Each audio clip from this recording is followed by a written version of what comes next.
ભરૂચના આમોદથી પસાર થતા રાજ્યધોરી માર્ગ 64 ઉપર મોટાભાગે મીઠું, મેટલ અને રેતી ભરેલી ઓવરલોડ ગાડીઓ પસાર થાય છે, જેને પગલે અનેક અકસ્માતો ભૂતકાળમાં થયા હતા અને અનેક લોકો તેનો ભોગ બન્યા છે.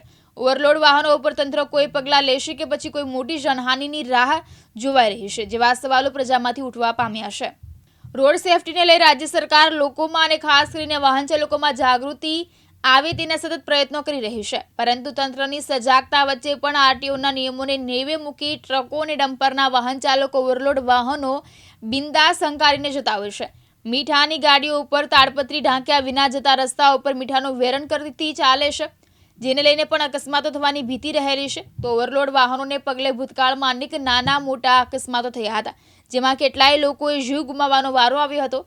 અત્રે ઉલ્લેખનીય છે કે થોડા દિવસ અગાઉ આમોદ મામલતદાર 2-3 ગાડીઓ સામે કાર્યવાહી કરતા વાહન ચાલકોમાં રીતસરનો ફફડાટ ફેલાવા પામ્યો હતો.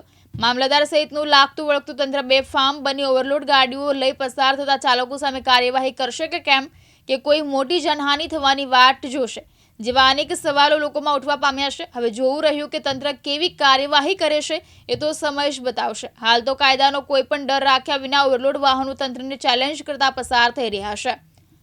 ભરત રાજપૂત સાથે જીતુ રાણા, દિવ્યાંગ ન્યૂઝ, આમોદ, ભરૂચ.